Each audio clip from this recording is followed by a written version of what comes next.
সূরা আলে ইমরানের নামকরণ হচ্ছে আলুন মানে বংশ, সম্মানিত বংশকে আলুন বলা হয়। আর ইমরান মানে একজন ব্যক্তির নাম। এই পুরা আলে ইমরান সূরায় 200টা আয়াত আছে। এখানে দুইজন ইমরানের কথা আলোচনা করা আছে। একজন মুসা নবীর বাবা ইমরান, আর একজন মরণ সাল্লামের বাবা ইমরান। ইমরান ইবনে ইয়াসার, ইমরান ইবনে মাহসান, এই দুইজনের নাম আছে এই সূরার ভেতরে। তাই বলে এদের দুইজনের আলোচনায় পুরা কোরআন শরীফের এই সূরা ইমরানের শেষ তা না, দুইজনের নাম আছে, তাদের আলোচনা আছে। সেখান থেকেই মেসেজ করে এই সূরাটার নাম আলে ইমরান রাখা হয়েছে চেনার জন্য। আলে ইমরান বললে যেন সূরা নিসা না বোঝে, সূরা নিসা বললে যেন সূরা মায়েদা না বোঝে, এই জন্য নামকরণগুলো আলাদা ভাবে করা। আমরা যেখানে পড়েছি সেখান থেকে হচ্ছে পারিবারিক জীবন নিয়ে আমার আল্লাহ আলোচনা শুরু করেছে। প্রথম নাম্বারে আল্লাহ বলে যুজ্জিনা লিন্নাস, আমি মানুষের জন্য সুশোভন করে দিয়েছি, আকর্ষণীয় করিয়ে দিয়েছি, আসক্তি তৈরি করে দিয়েছি, এটা ভালোবাসার বস্তু বানিয়ে দিলাম। হুব্বুশ শাহাওয়াত মিনান নিসা, এই পৃথিবীতে যত বিষয় আমি বানিয়েছি এক নম্বরে ওর ভালোবাসা, ভালো লাগার জায়গা, মহব্বতের জায়গা হচ্ছে মেয়ে লোক। নবীজি নিজে জানিয়েছেন আমার কাছেও তিনটা জিনিস প্রিয়, একটা আমার নিজের স্ত্রী, 2 নম্বরে সুগন্ধি, 3 নম্বরে নামাজ। বলেন তো নবী যে তিনটা জিনিস ভালোবাসতেন আমরাও ভালোবাসি না? নামাজ আমাদের কাছে ভালো লাগে, তাদের কাছে যারা নামাজ বোঝে। এখানে বহু মানুষ আছে নামাজ বোঝে না, নামাজের ভেতরে কি আনন্দ আছে, মজা আছে সেটাও জানে না। আমি আপনাকে একটা কায়দা শিখিয়ে দেই, জীবনে নামাজ ছাড়া তো দূরের কথা, নামাজ ছাড়া আপনি থাকতেও পারবেন না। সেজদাগুলো একটু লম্বা লম্বা করে দিবেন, আর সেজদার ভেতরে যা বলেন ওই বিষয়টা বোঝার মতো, আয়ত্ত করার মতো চেষ্টা চালাবেন। আপনি কত বড় কথা সেজদায় মাটির সাথে কপাল লাগিয়ে আপনি বলেন আপনি জানেন সুবহানা রাব্বিয়াল আ'লা, এর চাইতে বড় বাক্য দুনিয়াতে আর নেই। এই কথাগুলো মানুষ যখন কুদরতি পায়, আল্লাহর কুদরতি পায়, কপালটা লাগিয়ে বলে আল্লাহ তুমি কিন্তু পবিত্র, স্বচ্ছ। 1 বার 2 বার না, দরকার হয় আপনি 99 বার বলেন, বলতেই থাকেন। আমি এই 3টা বছর ফাঁসির কন্ডেম সেলে পড়েছিলাম, জেলখানার ভেতরে যোগাযোগ বিচ্ছিন্ন হয়ে বহু আলেম আমি পেয়েছি। 3টা বছরে আমি দেখেছি অনেক মানুষ যারা দুনিয়ার কোনো খেয়াল নেই। আমি এক মাওলানাকে পেয়েছিলাম, সে প্রায় 17 বছর পড়ে আছে, 22 বছর। দুনিয়াতে তার ছেলে মেয়ে, স্ত্রী পুত্র, আত্মীয় স্বজন আছে কিনা সে তাও জানেও না, কারণ যোগাযোগ নেই। আজ 22টা বছর পড়ে আছে। তার নামাজটা মাঝে মাঝে লক্ষ্য করতাম, কোন চিন্তার রেখা তার শরীরের ভেতরে, এই চেহারার ভেতরে আমি পাইনি। অথচ 3 বছরে আমি কাহিল হয়ে গেছি। তাকে দেখতাম একটা সেজদা এসে 40 মিনিট 1 ঘন্টা কাটিয়ে দিচ্ছে, টেরও পাচ্ছে না। ও কুমিল্লাবাসী, নামাজে যদি কিছু পাওয়া না যাবে সেজদায়, তো 40 মিনিট 1 ঘন্টা এক সেজদায় কাটানো কি করি? আপনার তো 1.5 মিনিটও চাই না। এরপরেও তো আপনার সব আছে, আপনার ছেলে মেয়ে আছে, আপনার বউ আছে, জমি জায়গা আছে, বাড়ি ঘর আছে, সব আপনার হাতের নাগালে। আর লোকটা 22 বছর হাতে কিচ্ছু নেই। ওই কয়েদি যারা আছে তারা যদি 2-1 টাকা 5টা টাকা তারা তাকে দেয়, এইটা পায় সে, তাছাড়া তার বাইরে থেকে টাকাও কেউ পাঠায় না। একজন আলেম মানুষ আমি পেয়েছিলাম, তাকে নিচতলায় থাকতো। মাঝে মাঝে আমি একটু মুড়ি কিনে দিয়ে আসতাম, খাবার কিনে দিয়ে আসতাম। এই লোকটার সেজদা দেখেছিলাম যে আসলে এই মানুষ সেজদায় কিছু পায়। 40 মিনিট 45 মিনিট 1 ঘন্টা পড়ে আছে এক সেজদায়, চোখের পানি দিয়ে তার দাড়ি ভিজে যাচ্ছে। কি যেন আল্লাহকে ডাক দিয়ে বলে, আমার আল্লাহ ওইটার ভেতরে তার একটা অনির্বচন সুখ এনে দিয়েছেন। আমাদের পাওয়া যায় না, এই কারণে এখানে মুরব্বী 30 বছর নামাজ পড়ছে, সূরা ফাতিহায় কি আল্লাহকে বলেছে ওনারা জিজ্ঞাসা করেন, বলতে পারবে না। আপনি জানেন আল্লাহ আপনার সামনে নামাজের সময় দাঁড়িয়ে থাকে, পাটা এভাবে সামনে দিয়ে বলে দে এখানে সেজদা দে। যখন আপনি বলেছেন আলহামদুলিল্লাহি রাব্বিল আলামিন, আল্লাহ যেন আপনার কানের কাছে জবাবটা শুনিয়ে দেয় যে আমার বান্দা সত্য কথা বলেছে। কত বছর আজ নামাজ পড়ছি, সেই 12-13 বছর থেকে আরম্ভ করেছি, আজ 33 বছর বয়স। কই কোনোদিন তো শুনলাম না যে আল্লাহ আমার কানের কাছে বলেছে যে হামজা যা বলো আমার বান্দা তুমি সত্য বলো। শুনতে পাইনি। দুনিয়া নিয়ে তো বিভোর হয়ে আছি, আমার বিশাল জীবন পড়ে আছে, ওটার কথা আমার মনেই নেই। কোরআনে কারীম জানিয়েছে আলহাকুমুত তাকাসুর হাত্তা যুরতুমুল মাকাবির। বেশি বেশি পাওয়ার জন্য দুনিয়ার সব মানুষেরা ব্যতিব্যস্ত হয়ে আছে, মহাচ্ছন্ন হয়ে গেছে। যতক্ষণ কবরের মাটি না পাবে ততক্ষণের এই আশা ফুরাবে না।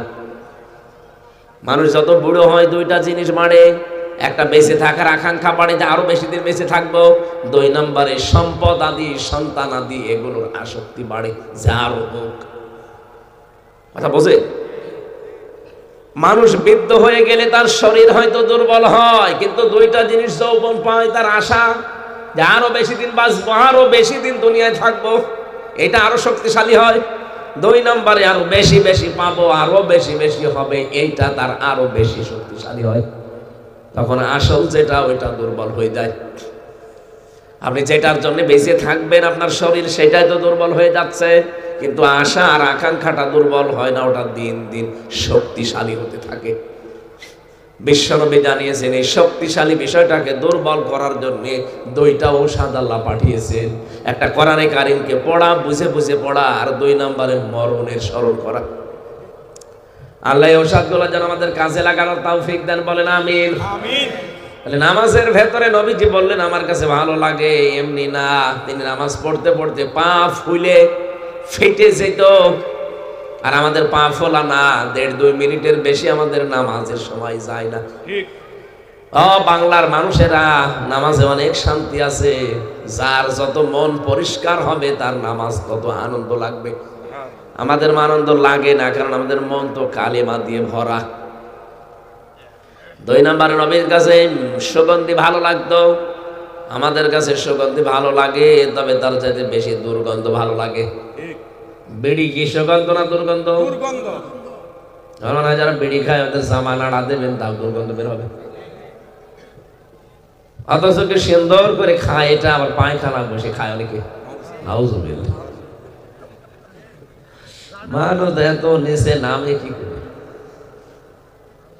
পৃথিবীর একটাই খাবার আছে যার শরীরের উপরে লেখা থাকে যে আমাকে খাবেন না, খেলে ক্যান্সার হবে, লেখা থাকে না?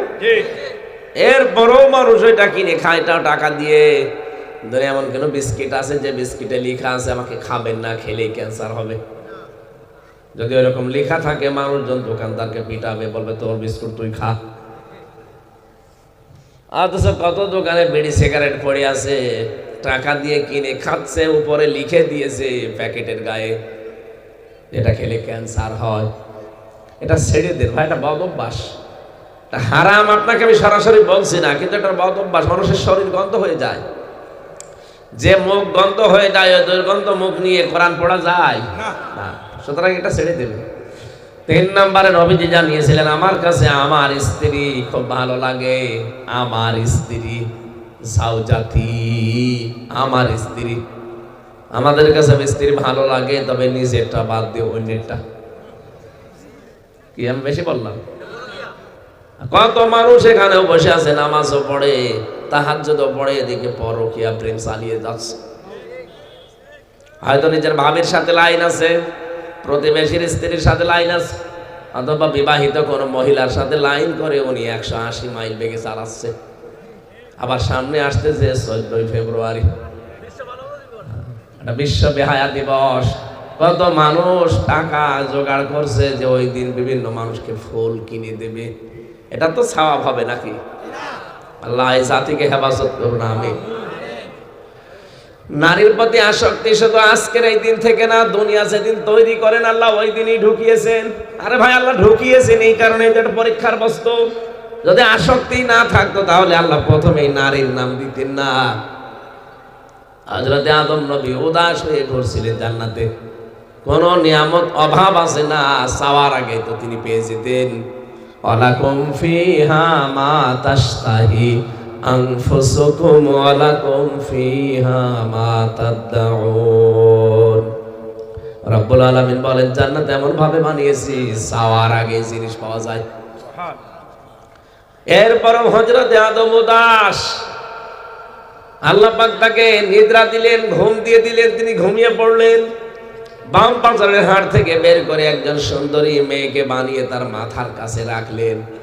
হযরত আদম ঘুম থেকে উঠেই বললেন মা আনতি, কি আপনি? কে আপনি বলেননি, বলেছেন কি আপনি, কারণ এখানে তো এরকম কোন জিনিস কোনোদিন দেখিনি। আপনি কি জিনিস? হযরত আদম নবীর স্ত্রী হাওয়া আলাইহিস সালাম, আমাদের আদি মাতা, তিনি বলেছিলেন আমি একজন নারী। কি কাজ আপনার? মেয়েটা জবাব দিয়েছে লিতাসকুনু ইলাইহা, আমি আপনার সাথে বাস করতে চাই।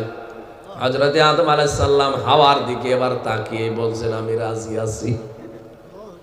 কারণ হাওয়া আলাইহিস সালামকে আল্লাহ এত সুন্দর করে বানিয়েছেন, তামাম দুনিয়াতে এত সুন্দরী মানুষ আর পাঠাবেন না। মুখের এই কাটিংটা আল্লাহ নিজের হাতে সর্বপ্রথম বানানো। আদম আলাইহিস সালামের বডিটা তো আল্লাহ ফেরেশতাদেরকে দিয়ে বানিয়েছে, শুধু এই মুখের এই স্ট্রাকচারটা আল্লাহ নিজের হাতে বানিয়েছে। এইজন্য আদম নবীও সুন্দর ছিল।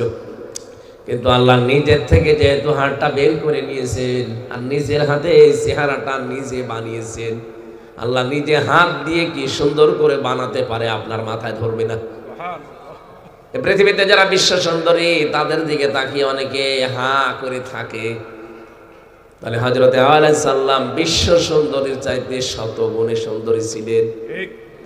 কি বানিয়েছিলেন আল্লাহ তাকে বলেন তো? হযরত আদম দেখার পরে তিনি বলছেন আমি রাজি আছি আপনার সাথে থাকতে। আল্লাহ বলেন না, রাজি থাকলে হবে না, বিয়ে করা লাগবে। তার মানে এখান থেকে মাসলা বের হয়, একজন নারী একজন পুরুষ এক জায়গায় থাকতে হলে শর্ত কি? আরো জোরে। বিয়ে ছাড়া যারা থাকে এটাও তো বৈধ। কত মানুষ কিছু মনেই করে না, অন্যের বউ নিয়ে রাত কাটাচ্ছে, হোটেলে চলে যে অন্যের পরকীয়া স্ত্রী নিয়ে। যদিও এখন আপনার গ্রাম অঞ্চল আপনারা টের পাচ্ছেন, এটা শহরে আছে। কত মানুষের বাড়ি থেকে ওর বাড়ি যে কেউ জানে না, শুধু আল্লাহ ছাড়া। ও আল্লাহর নামে কাজ চালিয়ে চলে যাচ্ছে।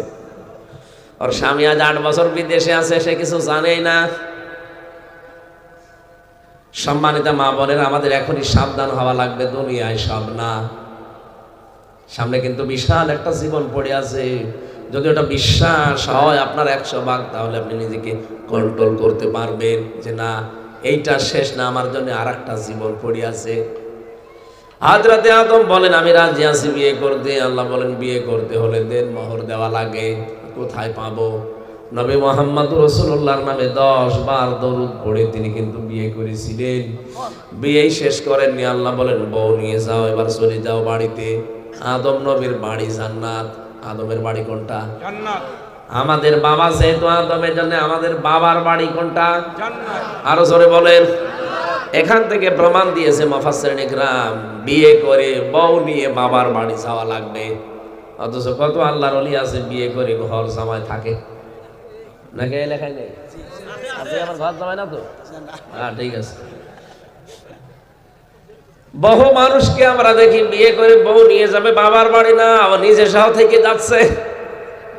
এই যে আজ নারী অধিকারের কথা বলা হয়, দুনিয়া তৈরি করার পরে আমার আল্লাহ পাক নারীর অধিকার কত বেশি দিয়েছেন আপনি তাকান। কোরআনে সূরা বাকারায় ওয়া কুলনা ইয়া আদামু উসকুন আনতা ওয়া যাওজুকাল জান্নাতা ওয়া কুলা মিনহা রাগাদান হাইসু শি'তুমা। রাব্বুল আলামিন বলেন হে আদম, বউ নিয়ে চলে যাও বাড়িতে, কিন্তু সাবধান, নিজে যা খাবে ওই মানের খাবার, ওই মানের পোশাক স্ত্রীকে খাওয়ানো লাগবে, পরানো লাগবে। তাই নারীর অধিকারের চাইতে আবার আপনি কি চান? আজ যারা নারী পক্ষ, নারী স্বাধীনতা আন্দোলন, নারী বিপ্লব পরিষদ, নারী মুক্তি পরিষদ, 13টা সংগঠন কাজ করছে এই দেশে, আপনি একটা সংগঠনের কার্যক্রম দেখান যারা নারীর অধিকার ফিরিয়ে দিতে পেরেছে। আল্লাহ যে অধিকার দিয়েছে ওরা যদি জানতো ওইটার জন্য আন্দোলন করতো। স্বামী তুমি বাইরে তো ভালোই খাও, আর আমার জন্য কি ব্যবস্থা? জবাব দিয়ে মরা লাগবে তোমার।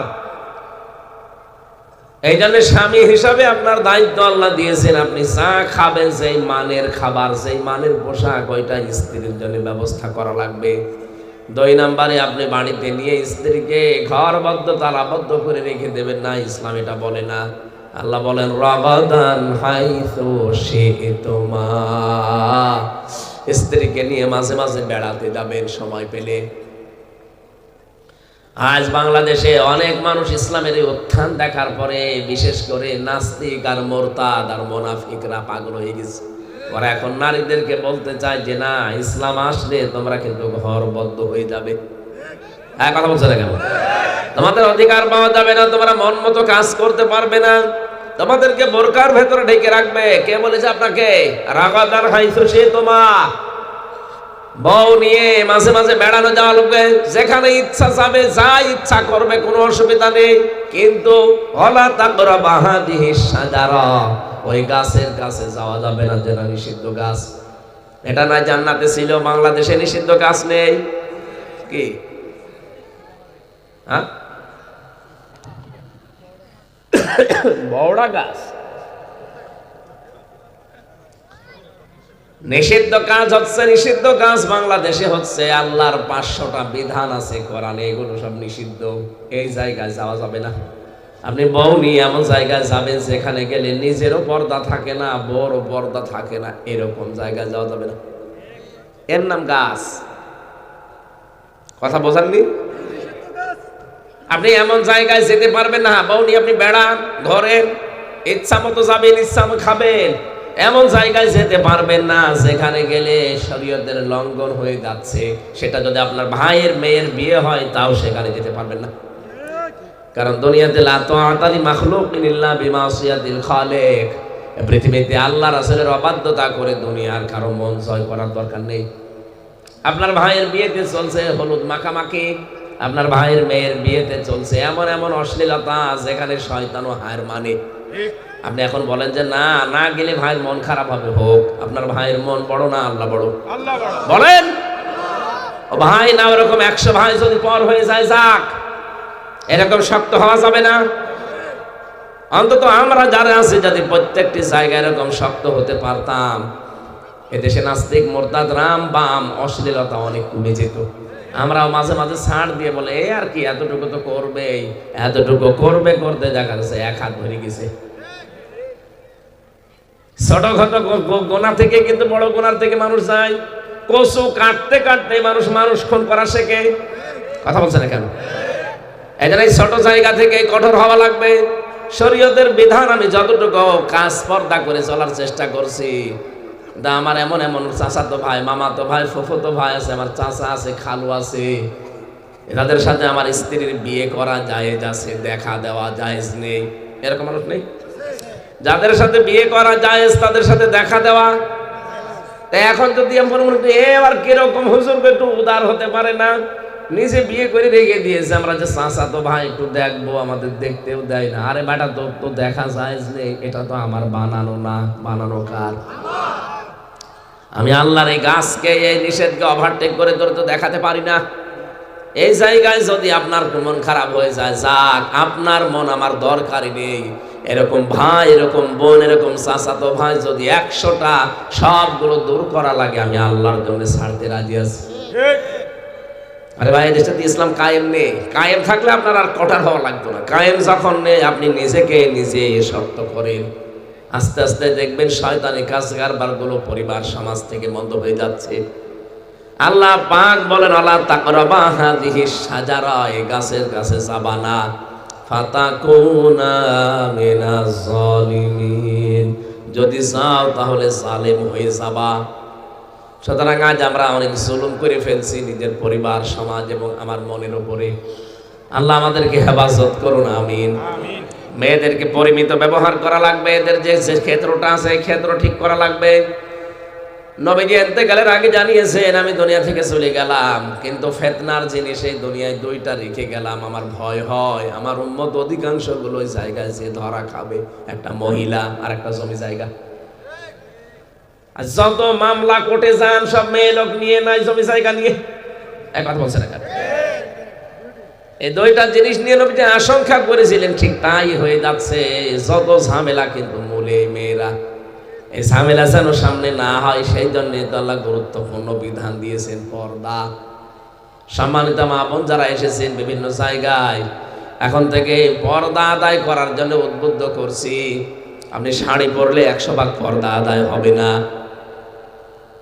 এই জন্য এখন থেকে শাড়ির এই সংস্কৃতি বাদ দিয়ে আপনি সালোয়ার কামিজ বানাবেন। শাড়ি পরে যদি নামাজও পড়েন, রুকু দিতে গিয়ে সেজদা দিতে গিয়ে যদি শাড়ি একবার মাথা থেকে পড়ে যায় আর চুল যদি বের হয়ে যায়, আপনার নামাজ সঙ্গে সঙ্গে নষ্ট হয়ে যাবে। এই জন্য মেয়েদের সর্বোত্তম পোশাক সালোয়ার কামিজ। এক কথা বোঝেন?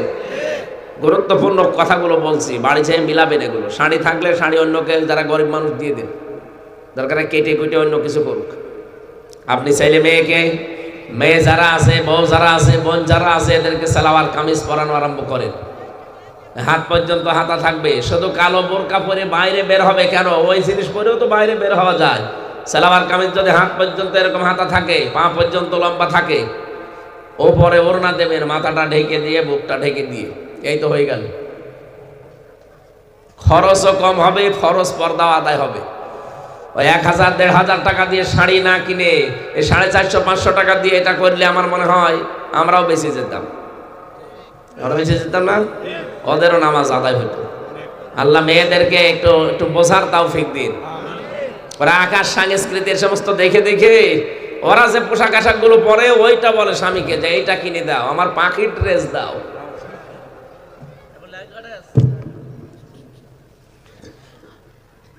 আমার ভাইরা, এই যে পারিবারিক জীবনে যে দাম্পত্য কলহগুলোর কারণে মানুষ আজ পরিবারে শান্তিতে নেই, আমি সহ, আমারে কি বলেন, আমি সহ এখানে বহু আল্লাহর ওলি আমরা যারা বসে আছি, পারিবারিক জীবনে 100 ভাগ শান্তিতে আমরা নেই। অথচ নবীজি বলেন, কোন স্বামী যদি মারা যায়, স্ত্রী যদি এ কথা মন থেকে বলতে পারে না, আমার স্বামী কিন্তু আসলে একটা ভালো মানুষ ছিল, নবীজি বলেন আল্লাহ তাকে মাফ করে দেবে। একজন স্ত্রী যদি মরা লাশ পড়ে থাকে, ইমাম সাহেব যদি বলে সত্যি করে বলেন তো আপনার স্ত্রী আপনার মন মতো ছিল, জনগণের সামনে যদি এ কথা স্বামী বলতে পারেন, আমি লোক দেখানোর জন্য না, ফালিমা মাফি কুলুবিহিম, তোমাদের মনের খবর জানেন কে? আল্লাহ। মন থেকে যদি স্বামী এ কথা বলতে পারে না, আমার স্ত্রী কিন্তু আসলে আমার মন মতো ছিল, নবীজি বলবেন ওর ছোটখাটো অপরাধ আল্লাহ মাফ করে ওরে মা জান্নাতে দিয়ে দেবে। আর আমি জানিয়ে দেশের 100টার প্রায় 98টা স্বামী এ কথা জীবনেও বলবে না যে আমার মন 100 ভাগ আমার বউ আমার মন মতো ছিল না। কত আলেম বলতে পারবে না এই কথা, কত পীর বলতে পারবে না, এখানে কত হাজী সাহেব, কত মুসলমান এই কথা বলতে পারবে না। তাহলে কোথায় পৌঁছিয়েছে পরিবারটা আপনি টের পাচ্ছেন? এই 3 বছর জেলে থাকার পরে আমি একটা জিনিস আজ করতে পেরেছি, ওখানে জেলে 100 জনের প্রায় 70 জন জেল খাটতেছে পারিবারিক জীবনের কারণে।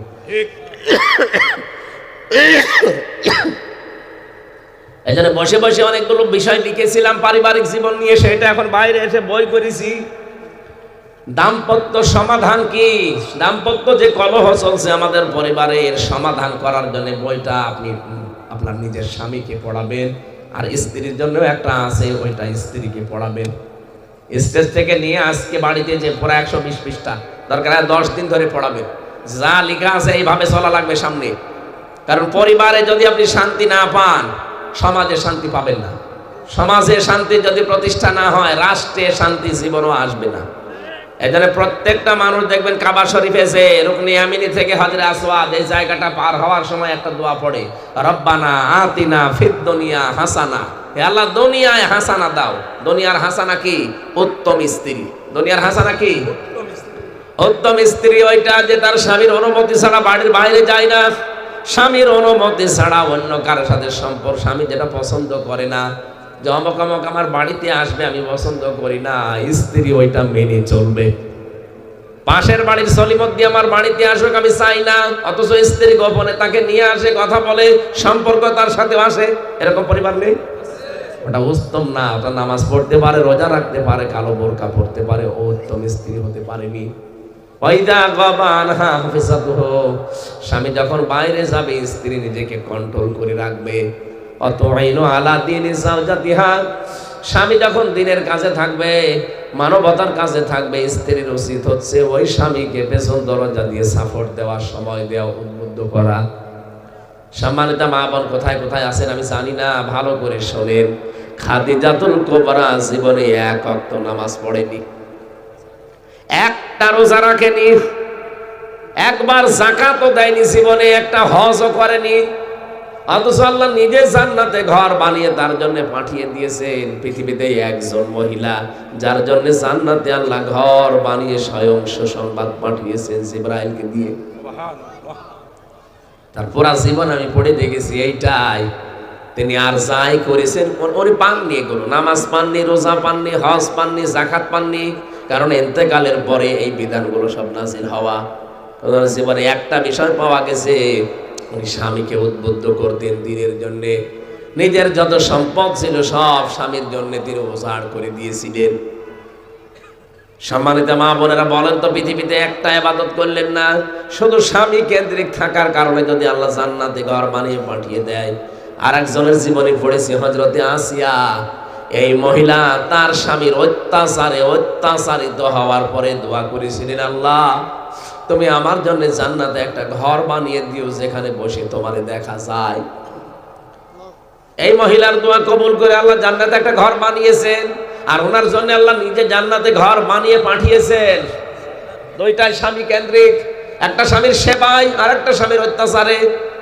এই জন্য আমরা চাই আপনি যখন বাইরে যাবে স্বামী, তখন আপনার লজ্জাস্থান সহ আপনার যা আছে পরিবারে, স্বামীর সন্তান, স্বামীর সম্পদ আপনি হেফাজত করে রাখবেন। স্বামী যদি দিনের কাজে, ইসলামের কাজে, মানবতার কাজে থাকে, তাকে আসিয়া খাদিজার মতো সাহায্য করবেন। কিয়ামতের দিন হয়তো খাদিজার সাথে আপনাকে আল্লাহ জান্নাত দিয়ে দিতে পারে। স্ত্রী এটা পরীক্ষার জিনিস, বিশাল পরীক্ষাটা আমাদের জীবনে। এই পরীক্ষায় উত্তীর্ণ হওয়ার জন্য মুহাম্মদুর রাসূলুল্লাহর পথ অনুসরণ করা লাগবে। নবীজি পর্যন্ত স্ত্রীর সাথে প্রায় 29 দিন কথা বন্ধ করে দিয়েছিলেন। ওরা বাঁকা হাড়ের তৈরি তো ছাতা সোজা করতে গেলে ভেঙে যায়। এই জন্য যে যেভাবে চলতে চাই ওইভাবে ওদেরকে কাজ আদায় করে নেওয়া লাগবে। অন্তত যদি মনে হয় যে কিয়ামতে এর আমার দরকার নেই, তাহলে মাঝে মাঝে নামাজের পরে দোয়া করবেন, আল্লাহ দুনিয়ায় তো কপালে দিয়েছো, অন্তত ভালো হয়ে ব্যবহার করার তৌফিক দিও। এই মরণের পরে যেন জঞ্জাল আমার কপালে আর না আসে। কি এরকম বহু স্বামী আমরা আছি, এক কথা বলছে না কেন? দুনিয়ায় তো দিয়েছে এই যতদিন আছে অন্তত সময়টা কেটে যাক, মরণের পরে এই জঞ্জাল যেন আল্লাহ তুমি আমার কপালে আর দিও না। এরকম দোয়া অনেক স্বামী করে না। এইরকম দোয়া যদি কোনো স্বামী কোনো স্ত্রীর বিরুদ্ধে করে থাকে, ওই স্ত্রী কপাল পোড়া।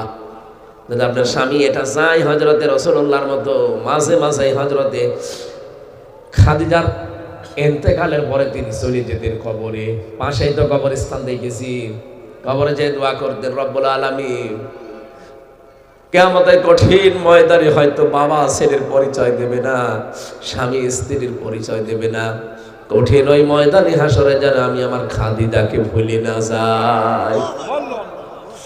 কি করেছিলেন স্ত্রী হিসাবে স্বামীর জন্য? অন্য কোন স্ত্রীর নাম তো বলেননি, এই একটা মহিলার নাম কেন বললেন? কি করেছিলেন বলেন তো মা বোনেরা? আপনি কি করেন যে আপনার জন্য স্বামীটা জীবন একদিন দোয়াও করে না, আরো বলে আল্লাহ এ জঞ্জাল কবে আমার ঘাট থেকে যাবে? স্ত্রী যেহেতু পরীক্ষার বিষয়ে, পরীক্ষাকে পরীক্ষার মতো সামনে নেওয়া লাগবে। আমি সহ যারা এসেছি আমাদেরকে আল্লাহ এই পরীক্ষায় উত্তীর্ণ হওয়ার তৌফিক দেন, বলেন আমিন। 2 নম্বরের সন্তানাদি, এগুলো পরীক্ষার বিষয়, এগুলো আকর্ষণীয় করি আল্লাহ দিয়েছেন। 3 নম্বরে পঞ্জীবিত সোনা রূপা। 4 নম্বরে এই পৃথিবীতে বাহন যেগুলো আছে, যত রকমের বাহন আছে সবের ভেতরে শামিল। 4 নম্বরে গবাদি পশু পাখি। 5-6 নম্বরে এই পৃথিবীর শস্য ক্ষেত যেগুলো আছে, জমি জায়গা। এই 6টা বিষয় সামনে নিয়ে আল্লাহ বলেন এর চাইতে উত্তম বিষয় আমি আল্লাহর কাছে আছে। লিল্লাযীনা তাকাউ ইনদা রাব্বিহিম জান্নাত। কোন মানুষ যদি সত্যি আল্লাহ ওয়ালা হয়ে যায়, আল্লাহকে ভয় করে জীবন চালাতে পারে, ও যদি জীবনকে তুচ্ছ মনে করে না, এই বিশাল সুখগুলো আমার সামনেও আছে, এই সুখগুলোকে আমি পরিমিত ব্যবহার করে আখিরাতের সুখ চাই। রব্বুল আলামিন বলেন ওই মানুষের জন্য আমি বাগান বানালাম জান্নাত, তার তলদেশ দিয়ে নদী আর নহর প্রবাহমান থাকবে। ও ভাই, এত বড় জান্নাত, এটা আমাদের বিশ্বাস হয়? এটা পাওয়ার জন্য অন্তত টাটকা সুখগুলো একটু পরিমিত ব্যবহার করা লাগবে। রব্বুল আলামিন বলেন আজওয়াজুম মুতাহহারা, পবিত্র স্ত্রী দেওয়া হবে যা কখনো তোমার উপরে মন খারাপ করবে না। এখানে তো 8টার জায়গায় 7টা হয়ে গেলে মন পাওয়া যায় না। ওখানে কিয়ামতে আল্লাহ যে হুর আপনাকে পবিত্র স্ত্রী দেবে, কোনোদিন আপনার উপরে মন খারাপ তারা করবে না। সুবহানাল্লাহ বলেন। রিদওয়ানুম মিনাল্লাহ, 3 নম্বরে আল্লাহ বলেন আমি নিজে তোদের উপরে রাজি হয়ে যাব। আল্লাহু বাসীরুম বিল ইবাদ, রব্বুল আলামিন বলেন আমি আল্লাহ কিন্তু সূক্ষ্মদর্শী, খুব ভালোভাবে সব দেখতে পাই। আল্লাযীনা ইয়াকুলুনা রাব্বানা ইন্নানা আমান্না ফাগফির লানা যুনুবানা ওয়া কিনা আযাবান নার। 6টা গুণ তাদেরকে এখন থেকে অর্জন করা লাগবে। মোনাজাত করলে আমার কাছে বলবি রব্বুল আলামিন আমরা ঈমান এনেছি, আমাদেরকে মাফ করে দাও, জাহান্নামের আগুন থেকে আমাদেরকে তুমি মুক্তি দিও। আস-সাবিরিনা ওয়াস-সাদিকিনা ওয়াল কানিতিনা ওয়াল মুনফিকিনা ওয়াল মুস্তাগফিরিনা বিলা সাহার। সত্যবাদী হবে, সবর করবে, এই পৃথিবীতে আল্লাহ রাসূলের অনুগত থাকবে, যতটুকু সাধ্য আছে সাধ্য মতো যতটুকু পারেন খরচ করে যাবেন। ওই সন্তান আদি করবে, মরে গেলে ওই আশায় ফেলে রাখার দরকার নেই, যতটুকু সমর্থ আছে করে যান। রব্বুল আলামিন শেষ বলেন আল মুস্তাগফিরিনা বিলা সাহার, ও শেষ রাতে আমি আল্লাহর কাছে ধর্ণা দেবে। এজন্য পাক থাকেন না পাক থাকেন, যেখানেই থাকেন, বসে থাকেন শুয়ে থাকেন, আস্তাগফিরুল্লাহ এই শব্দটা মুখে রাখবেন। যতক্ষণ আপনি ইস্তেগফারের সাথে থাকবেন ততক্ষণ আল্লাহ আপনার প্রতি কোনো আযাব দেবে না। এজন্য অনর্থক সময় নষ্ট না করে যখনই যার সময় পান এই শব্দটা মুখে উচ্চারণে রাখবেন। 1722 নম্বর হাদিস মুসলিম শরীফের। নবীজি নিজে জানিয়েছেন এই পৃথিবীতে যখন কোরআন পড়া হয় আল্লাহ রাব্বুল আলামিন সব কিছুকে বাদ দিয়ে কোরআনে কারিমের দিকে এত বেশি মনোনিবেশ করে, অন্য কোনো কাজে তিনি এত বেশি মনোনিবেশ করেন না। কোরআন যখন তেলাওয়াত হয় নবী বলেন আমি যখন পড়তাম আল্লাহ নিজে তখন শুনতেন। সুবহানাল্লাহ, নিজে নাজিল করেছেন, নিজেই শুনতেন। এর ভেতরে একটা আলাদা মোহ আছে। শুধু আল্লাহ নিজে শোনেননি, নবী মুহাম্মদুর রাসূলুল্লাহ নিজে শুনতেন। তার উপরে যদিও নাজিল হয়েছে উবাই ইবনে কাব রাদিয়াল্লাহু তাআলা আনহু সুন্দর কণ্ঠের অধিকারী ছিলেন। নবীজি নিজে তার মুখ থেকে বলতেন পড়ো। উনি মাঝে মাঝে বলতেন নবী আপনার উপর নাজিল হয়েছে আর আমি পড়বো মানে? বলে হ্যাঁ তুমি পড়ো, আমার খুব ভালো লাগে। আর কোরআন এই জন্য শুনতে যারা এসেছেন এটা কিন্তু একটা খেলাচোরা ইয়ারকি মারার জায়গা না, এটা ইবাদত। মানুষ কম হোক, মানুষ কম বেশি এটা ম্যাটার নয়। কি বলা হচ্ছে, কোথা থেকে বলা হচ্ছে, এইটাই আসল বিষয়। এই জন্য এখানে মানুষ যদি 2 জনও হয় তাও আমরা কোরআনের কথা ওই ধাঁচেই বলবো যেখানে 2 লক্ষ মানুষ হলে যা বলতাম। সুতরাং আল্লাহ যেন আমাদের মুখ থেকে হেদায়েতমূলক কথাগুলো বের করে দেন। সকলে বলেন আমিন। কোরআনে কারীম শোনার জন্য আল্লাহ কিছু নির্দেশ দিয়েছেন আমাদেরকে। ফাস্তামিউ লাহু ওয়া আনসিতু। যখন কোরআন শুনতে চাও 1 নম্বরে চুপ থাকবা, 2 নম্বরে মনোযোগ সহকারে শুনবা। শুধু শুনবা না, সামিয়া দিতেন, তাহলে ফাস্তামিউ দিয়েছে। আল্লাহ পাক বলেন শুধু শুনলে তো এমনিই কথা শোনা হয়, কিন্তু কোরআন শুনতে হলে মনোযোগ দিয়ে শোনা লাগবে। মনে হচ্ছে যে এখানে আল্লাহ নিজে তেলাওয়াত করে শোনাচ্ছে। জান্নাতের ভেতরে এরকম একটা অনুষ্ঠান আল্লাহ নিজে করবেন, নিজেই থাকবেন সভাপতি, বিশ্বনবীকে বানাবেন প্রধান অতিথি। হযরতে দাউদ আলাইহিস সালাম তার কণ্ঠ দিয়ে কোরআনে কারীম তেলাওয়াত করে অনুষ্ঠান উদ্বোধন করবেন। পড়বেন কি? সূরা তাহা। যারা জান্নাত পাবে তারা থাকবে শ্রোতা, অন্য কাউকে সেখানে ঢুকতে দেবে না। আল্লাহ বলবেন লাদাইনা মাজিদ, তোমরা কি যা চাওয়ার যা পাওয়ার সব পেয়ে গেছো? বলে আল্লাহ আমাদের আর কিছু চাওয়ার নেই। বলে না, ওয়ালাদাইনা মাজিদ, আমার কাছে আরো আছে, আমার কাছে আরো আছে। কি সেটা? সেটাই কোরআনের অনুষ্ঠানটা। এই অনুষ্ঠানে যাকে তাকে আমি ঢুকতে দেব না, টিকিট কেটে ঢোকানো হবে। আজকে তো এখানে যার মন যেভাবে আছে ঢুকে পড়তেছে। কোরআনের অনুষ্ঠানে আল্লাহ শুধু জান্নাতি মানুষ ছাড়া আর কাউকে ঢুকতে দেবেন না। আমতাজুল ইয়াউমা আইয়ুহাল মুজরিমুন, আল্লাহ তাআলা বলবেন পাপিষ্ঠ যারা তারা এখান থেকে দূর হয়ে যা, আলাদা হয়ে যা। আমাদের নবী যিনি মুহাম্মদ রাসূলুল্লাহ সাল্লাল্লাহু আলাইহি ওয়াসাল্লাম, তিনি সূরা রহমান তেলাওয়াত করে শোনাবেন। সর্বশেষ সভাপতির যে বক্তব্য, আমাদের আল্লাহ, আমাদের মালিক, যে কোরআনের দিল বলা হয় সূরা ইয়াসিন, সেইটা তিনি এক একটা আয়াত বান্দা বান্দীদের সামনে তেলাওয়াত করে করে শোনাবেন। 50 আলফা সানা মিম্মা তাউদ্দুন। আল্লাহর কণ্ঠে এক একটি আয়াত শুনতে সময় লাগবে 50,000 বছর। ওই অনুষ্ঠানে আল্লাহ যেন আজকের এই অনুষ্ঠানে আসার কারণে, ওই গুরুত্বপূর্ণ অনুষ্ঠানে আমাদের একটু শ্রোতা হিসাবে জায়গা করে দেন। আমিন। তাহলে জীবন সাকসেস হয়ে যাবে ইনশাআল্লাহ। ওখানে যদি একবার আমরা শ্রোতা হিসাবে স্থান পেয়ে যাই, আর জাহান্নামে যাওয়া লাগবে না। ফামান যুহজিহা আনিন নার ওয়া উদখিলাল জান্নাতা ফাকাদ ফাজ। আল্লাহ তাআলা বলেন, সফল তো ওই জীবন যাকে জাহান্নামের আগুন থেকে আল্লাহ বাঁচিয়ে বলবে যা জান্নাতে দিয়ে দিলাম, ওই সময় তার জীবন সফল। জান্নাত পাওয়ার আগে কোনো মানুষ সফলতা পেতে পারে না। এই কথা বোঝেন? আমরা আমাদের দেশে মনে করি মেম্বার, চেয়ারম্যান, উপজেলা চেয়ারম্যান, মেয়র, এমপি, মন্ত্রী, প্রধানমন্ত্রী হলেও মনে হয় সফল হয়ে গেছে। ওরা আরো ঝামেলা বেড়েছে। যে যতটুকু জিনিসের দায়িত্ব পাবে কিয়ামতে তাকে ওই হিসাব দিয়ে আল্লাহর কাছে তারপরে সামনে থেকে সরা লাগবে। এই জন্য যে যত বড় দায়িত্ব পাবে তার ঝামেলা তত বেশি সামনে। এই জন্য মমিন যারা, তারা দায়িত্ব নিতে চান না, জোর করে দিলে কান্নাকাটি করে। আর মমিনের বাইরে যারা, ওরা দায়িত্ব জোর করে নেয়, না দিলে আবার মারামারি করে। আমি কি বেশি বললাম? এটা বাংলাদেশে আছে না? আপনি দেখেন, একই দায়িত্ব, সভাপতির দায়িত্ব, একটা দলের সভাপতি বা আমির, একজনকে দিতে গেলে সে নিতে চায় না, আরো কান্নাকাটি করে, আর একজন ওই পদ নেওয়ার জন্য মারামারি করে। তো এখানে আপনি কিছুই বোঝেন না। ইয়াউমা ইয়াজমাউকুম লিয়াউমিল জামঈ যালিকা ইয়াউমুত তাগাবুন। আসল হার জিত হবে কিয়ামতে।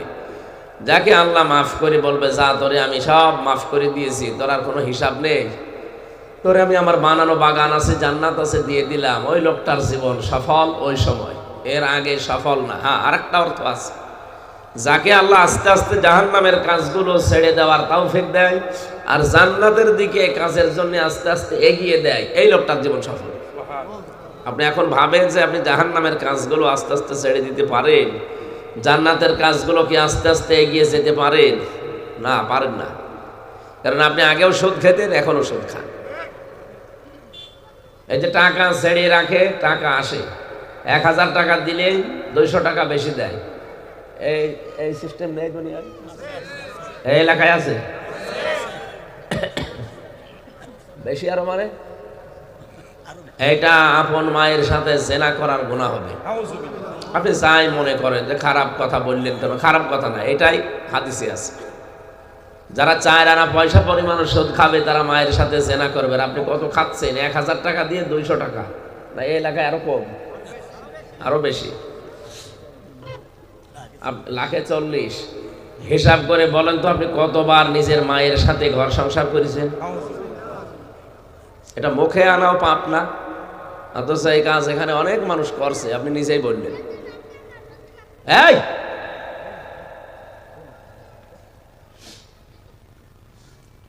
অন্তত এখানে যারা এসেছে একটা নিয়ত নিয়ে তো এসেছি যে আজকে আমি বাড়ি থেকে বের হচ্ছি, তাফসীর শুনতে যাচ্ছি, আর যাই হোক আমি ভালো হয়ে যাব, এরকম নিয়ত নেই? এরকম নিয়ত আছে আমাদের? আল্লাহ তাআলা সূরা ফুরকানের 71 নম্বর আয়াতে আমাদেরকে জানিয়েছে, ইল্লা মান তাবা ওয়া আমানা ওয়া আমিলা আমালান সালিহান ফাউলাইকা ইউবাদদিলুল্লাহু সাইয়্যাতিহিম হাসানাত ওয়া কানাল্লাহু গফুরুর রহিমা। হে নবী, আপনি ওই সমস্ত উম্মতদেরকে বলেন যারা বাড়ি থেকে বের হয়েছে এই নিয়তে যে আজকে আমি ভালো হয়ে যাব, আমি আজকে যা করেছি এতদিন আজকে তওবা করব, আমি সত্যি আজকে ভালো পথে আসবো, আমি নিয়ত করে ফেলেছি, তওবা করি, এখন থেকে ভালো ভালো কাজ যেটা আছে ওই কাজে আঞ্জাম দেব। আল্লাহ রাসূলের নিষিদ্ধ কোনো কাজে আমি আর পা বাড়াবো না সুযোগ থাকলেও। রাব্বুল আলামিন বলেন, ফাউলাইকা ইউবাদদিলুল্লাহ, এই মানুষগুলোই তারা। এখানে ফা আছে, উলাইকা আছে। যারা আরবি গ্রামার বোঝে, আমার মনে হচ্ছে আল্লাহ নিজের কুদরতি আঙ্গুলটা এই শীতলাই মুন্সিবাড়ির দিকে আজকে এভাবে দিয়েছে যে এই মানুষগুলো যারা বসে আছে কোরআন শোনার জন্য, কেউ বাদ দিল আল্লাহ বদল করে দিবেন। এও বাদ দিল, এটা মজারে বর্তমান ভবিষ্যৎ, প্রেজেন্ট ফিউচার। এখন আমি করছি, ভবিষ্যৎ বলতে কিয়ামত পর্যন্ত এরকম নিয়ত নিয়ে যারা বসবে তাদেরকেও আমি বদল করব। সাজ্জিয়াতিহিম, বহু বচন এটা। হাসানাত, এটাও বহু বচন। ওরা দুনিয়ায় যত অপরাধ করেছে সবগুলো পাল্টিয়ে পড়া নেকি বানিয়ে দেব। আমরা এই 33 বছর বয়স, এখন এই 33 বছরে আমি যত অপরাধ করেছি, হ্যাঁ বান্দার সাথে সম্পৃক্ত যেটা ওইটা বাদ দিয়ে, আমি যদি কাউকে একটা চড় মেরে থাকি, কিয়ামতের দিন ওই চড় তাকে ফেরত দেওয়া লাগবে। আল্লাহ বলবে তুই ওরে আর একটা দে। হ্যাঁ, দুনিয়ায় যদি আপনি মাপ চেয়ে নিতে পারেন তাহলে এই বিচার আর কিয়ামতে হবে না। কিন্তু দুনিয়ায় যদি বিচার না হয়, কিয়ামতের দিন আল্লাহ যে বিচার ব্যবস্থা বানিয়েছেন এই কারণেই, যেগুলোর বিচার হয়নি ওগুলোর বিচার আল্লাহ নিজে করবেন। দুইজনকে সামনাসামনি দাঁড় করিয়ে বলবেন তোর একটা থাপ্পড় দিয়েছিল, তুই তো দুনিয়ায় দুর্বল ছিলি, কিছু বলতে পারিস নাই, এনে দে থাপ্পড় দে। তখন মন মতো আপনি থাপ্পড় দেবেন। আল্লাহ জিজ্ঞাসা করবে হয়েছে, বলবে হ্যাঁ ঠিক আছে, বলবে এবার যা। আমি কি বেশি বানিয়ে বলছি? সব তাফসীরের কথা। আপনি এবার বলেন তো, শক্তি খাটিয়ে, ক্ষমতা খাটিয়ে, প্রভাব প্রতিপত্তি, গরম আছে আপনার টাকা পয়সার, জমি জায়গার, এই হিসাবে কত মানুষের উপরে এরকম বিভিন্ন থাপ্পড় জমা হয়ে আছে। কি নবীজি একবার মসজিদে নববীতে জিজ্ঞাসা করলেন, সাহাবীরা অসহায় নিঃস্ব গরিব কে জানো? সাহাবীরা বলে যার টাকা পয়সা নেই, অর্থ সম্পদ নেই। বলে না, সবচাইতে গরিব লোক তো ওইটা, কিয়ামতের দিন যে লোকটা পাহাড় পরিমাণ সওয়াবের বিশাল ভান্ডার নিয়ে হাজির হবে, কিন্তু বিপরীত দিকে তাকিয়ে দেখবে পাওনাদার অনেক বেশি। হঠাৎ কেউ এসে বলবে আমার 2 বিঘা জায়গায় জাল দলিল করে একটু বাড়িয়ে নিয়েছিল, ওইটা আমি ফেরত চাই। বলে এখানে তো আর জমি জায়গা টাকা পয়সা নেই, এর সওয়াব আছে, দিয়ে দিলাম কিছু, যা। কিছুক্ষণ পরে আরেকজন এসে বলবে যে আমার মেয়ে বিয়ে করার সময় যৌতুকের টাকা নিয়েছিল। নাকি এদেশে নেই? যৌতুক যারা নিয়েছেন যদি জীবদ্দশায় মেয়ের বাবাকে ফেরত দিয়ে না থাকেন, কিয়ামতে এটা ফেরত দেওয়া লাগবে। আপনি কি আর কি মনে করেন? এত কষ্ট করে 18-20 বছর 25 বছর ছেলে মেয়ে মানুষ করে আপনার হাতে তুলে দিচ্ছে, আবার যৌতুক নেবেন? মানে এটা একটা পুরা জুলুম। কি জুলুম না? আর জুলুমের বিচার তো কিয়ামতে সর্বপ্রথম আল্লাহ শুরু করবেন। হত্যাটা হয়ে গেলেই জুলুমেরটা। তাফসিরে হাক্কানির ভেতরে এসেছে কিয়ামতে সর্বপ্রথম বিচার হবে হত্যার, এরপরে জুলুমের। তাহলে আপনি যে যৌতুক নিয়ে জুলুম করলেন, আপনার বিচার কিন্তু সামনে রেডি হয়ে আছে। এই জন্য আপনাকে আমি বাঁচাতে চাই, দুনিয়ায় বেঁচে থাকতে থাকতে মেয়ের বাবাকে টাকাটা ফেরত দিয়ে দিন। যৌতুক নিয়েছেন কারা? হাত তোলেন তো। ও এই এলাকায় তো বিয়ের সাথে বন্ধ হয়ে গেছে।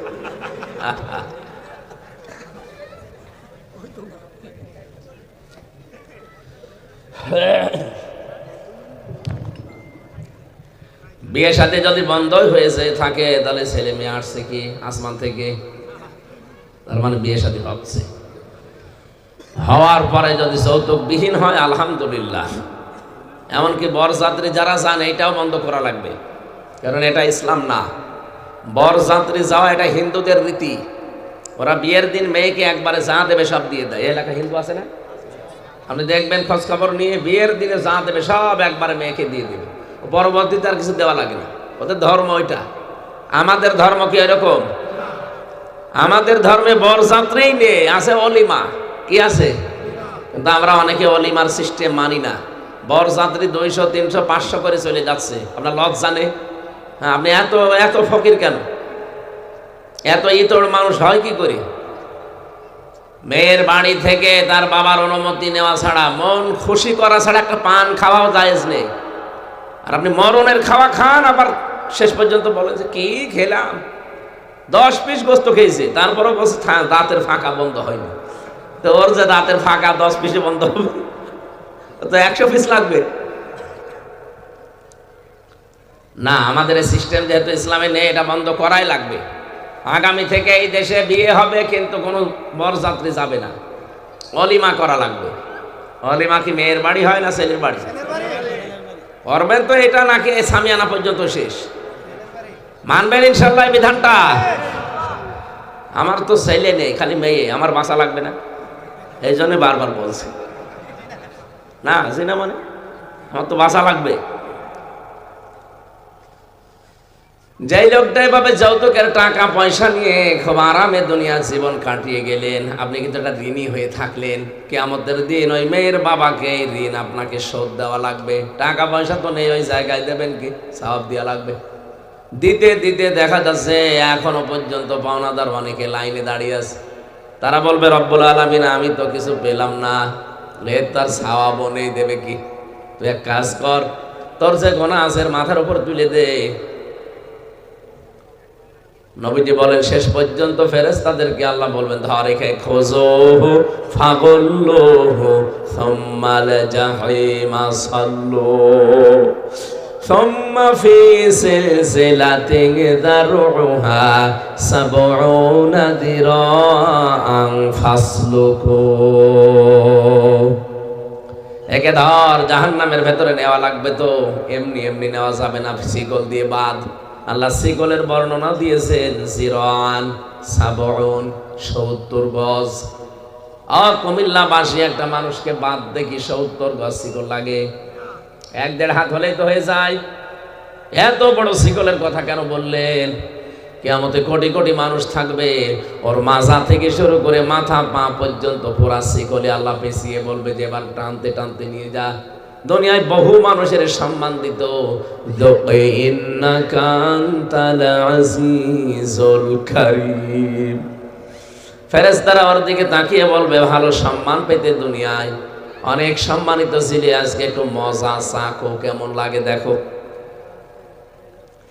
ঊর্ধ্বমুখী করে তাকে জাহান্নামে ফেলবে। এই জন্য আমি প্রথম পয়েন্টটাই বলেছিলাম যে হ্যাঁ, দুনিয়ায় হক্কুল ইবাদ যদি নষ্ট করে থাকেন কোনো মানুষের, তাহলে ওইটা আল্লাহ কিন্তু মাফ করবে না।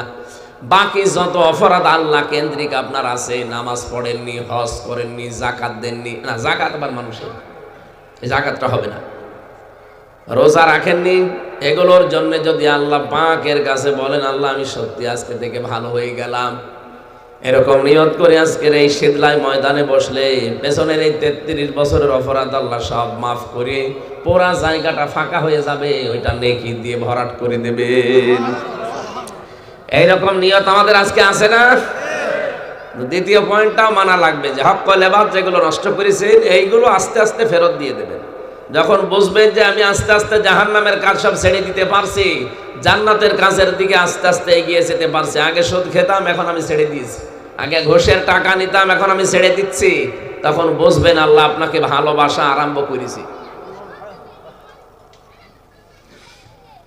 আমি যেটা বোঝাতে চাই পর্যন্ত এসে, কোরআনে কারীম যেহেতু কিয়ামতের ময়দানে আল্লাহ নিজে অনুষ্ঠান করে শোনাবেন, ওই ময়দানে যারা আমরা একটু শ্রোতা হিসাবে জায়গা পেতে চাই, ওই সফলতার জন্য আজকের এই অনুষ্ঠানটা যেন কার্যকারী ভূমিকা পালন করে। এখানে আসা আমার উদ্দেশ্য এই যে এখান থেকে আমি বড় জায়গায় যেতে চাই। কথা বলে ঠিক কিনা? আমি যদি ছোট অনুষ্ঠানেও না আসি, বড়টায় আমি ধরবো কি করি? এই জন্য অনেক ছোটখাটো কাজ করে বড় কাজে হাত দেওয়া লাগে, এমন বিষয় দুনিয়াতেও আমরা পেয়েছি। কিয়ামতের দিন আল্লাহ যেহেতু এক একটি আয়াত তেলাওয়াত করবে।